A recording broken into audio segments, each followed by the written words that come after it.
Bismillah, elhamdülillah, ve salatu ve selamu ala Resulillah, emmə ba'd.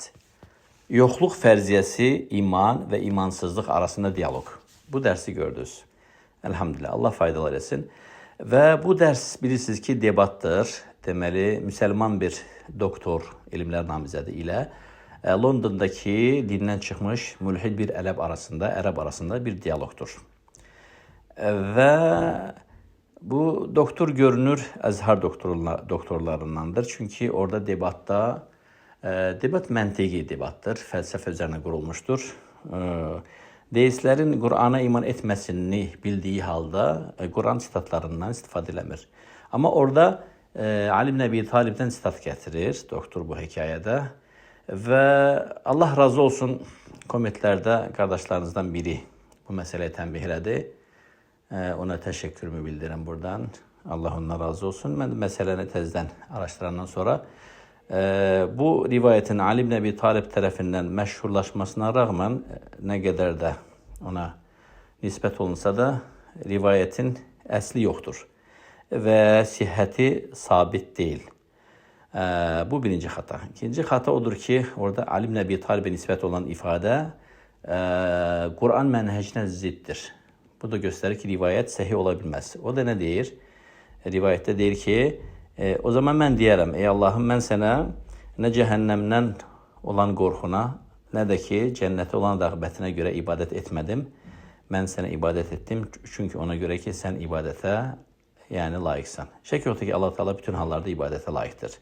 Amma bu ifadə etiqad olaraq Qur'an mənhəcinə və Ənbiya və Murselin peyğəmbərlər mənhəcinə müxalifdir.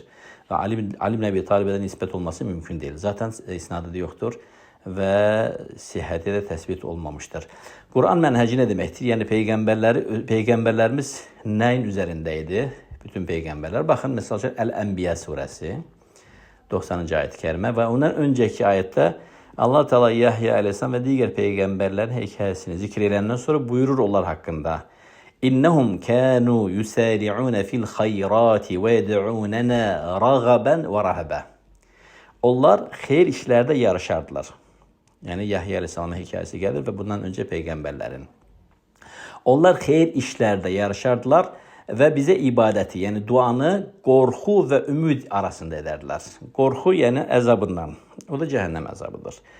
Ümid, yəni cənnətinə tama, ümid və rəğbət olaraq.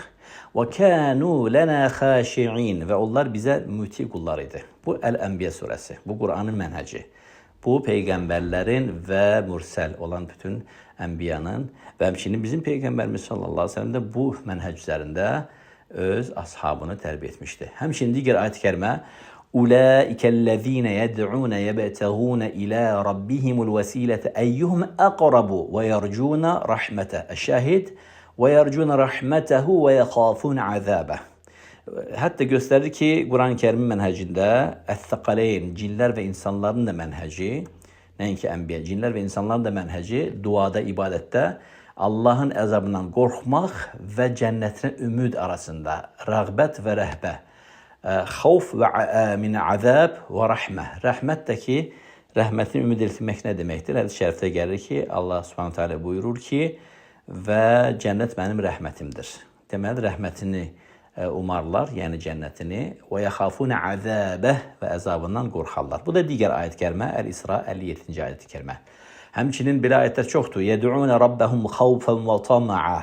Dua etdiyi zaman onlar Allahdan, yəni dua əsnasında qorxu və tama'a, cənnətə ümid, rəğbəti və qorxu arasında dua edərlər. Bu Qur'anın mənhəci. Və belə ayətlər Qur'an-Kərimdə çoxdur. Və sari'u ilə məğfirətin min rabbikum və cənnə. Yarışın Allahın məğfirəti və cənnəti üçün. Ayırmadı bunu bir-birindən. Digər ayət-i kərimədə və sabiqu ilə məğfirətin min rabbikum və cənnə. Eyni ayət. Yarışın, yəni Allah-u Teala'nın rizası və cənnəti. Demədi ki, yalnız rizası. Xeyr, bunlar birlikdə olmalıdır. Ona görə Qur'an mənhəcinə görə, bütün peyğəmbərlərin mənhəci və Allah Nəbisi sallallahu aleyhi ve sellemin tərbiyə etdiyi ashabının da mənhəci Allah Teala həm sevgi, həm qorxu, həm ümid arasında. Üçü ilə bərabər ibadət olunur. Allah Teala ibadet olunur. Hem sevilerek, çünkü biz Allah'ı sevirik. Hem korkuruq ondan ve azabından, iqabından, cezasından. Hem de ki tama'a. Ümid edirik onun rəhmətinə, cənnətinə, mükafatına. Ona göre Şeyh İslam İbn-i Teymiye'nin çok güzel ifadesi var. Kim Allahu Teala'ya yalnız korku ile yakınlaşır, ibadet ederse fehu haruri. Onlar havaricilerdir. Yani bu havarici menhecidir. Yalnız korku. Raca, yalnız ümidle murci. Fehu murci. O murci olar. Yalnız sevgi ile ibadet ederse, başka işini istemezse, yalnız sevgiyesine göre fehadi akidetü zanadika. Bu da zanadika akide menhecidir. Barakallahu fikum. Demeli Allah kitabında Subhanahu Teala'nın kitap ve sünnenin ışığında ve hemçinin ehl-i sünnet vel cemaat'taki hakiki İslam ki odur. Neyin üzerinde selefin salih, sahabe ve tabi'in ve etbe tabi'in nedir? Allah-u Teala ibadet olunur. Hem sevgi, hem korku, hem ümid ile. Üçü birlikte. Ama yalnız ona göre ki biz Allah'ı sevirik. Hadi akidetü zanadika. Bu zanadikların akidesidir. Ona göre sen görersin ki esasen Sufi cemaatlarında bu söz meşhurdur. Yani cennetten köşk aktarma. Bazı köşk bir neçe huri istəyir. Bazıları halbuki biz seni yalnız sevdiğimize göre ibadet ederek. Bu akide Peygamberimizin getirdiği din ve Kur'an'ın ürettiği akide değil. Kur'an'da açık ayetleri gördünüz. Həmçinin ayetler çoktur, hadisler çoktur. Ve bu hataya tembih etmək istəyərdim. Demək, həmin dərsdə bu hataya yani varmışam. Çok yerbedir ki subhanallah bunu bildiğim halda ve biz bunu derste geçmişik Medine'de, akide derslerinde, usul derslerinde ve bildim ki bu hatadır. Sadece olarak o hikayeni nəql elədim. Çok güzel bir hikaye qabağıma çıkmıştı. Allah xüsusi o hikaye deistlerin yani əqlini oynatan ve onların üslubunda Kur'an'dan ve sitat getirmeden məntiqlə danışan bir ders olduğuna göre istedim o faydanı verim. Çünkü bilirsiniz ki deistlerle debata girende Kur'an sitatı getirmek olmaz. Çünkü onlar ona iman etmeyirler. Əksəldə ona dil uzada bilərlər, inkar edebilirler asanlıkla ve ihanet edebilirler. Onlarla debata girende yalnız mentiki, əqli debat olur, kelam ile olur. Onlar üslubunda. Həmin doktorun üslubu əla idi, nəticəsi də möhtəşəm idi.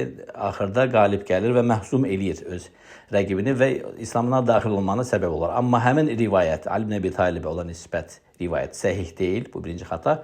Həmçinin o ifadə Kitabullah, Allahın kitabına müxalifdir. Yəni Quran və sünnəyə və nə üzərində Allah Nəbisi sallallahu aleyhi ve sellem sahabəsini tərbiyə etmişdi. Akidetü salihin, es-selefuna, ehl-i sünnet vel cemaat. Nə üzərində sahabə təbiin və etbə təbiin. Bunu demək istəyərdim və bu ən xeyirli kommentdir.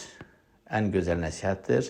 Rahimallahu imra'an əhdəli əxtai. Allah rəhm etsin o kişiyə ki, mənim xatamı mənə hədiyyə etdi. Allah razı olsun. Həqiqətən Allah razı olsun. Barakallahu fikum ve size teşekkürler cümlenize. Hadi ve salli Allahümme sellim ala nebine Muhammed ve ala alihi ve sahbihi ecma'in.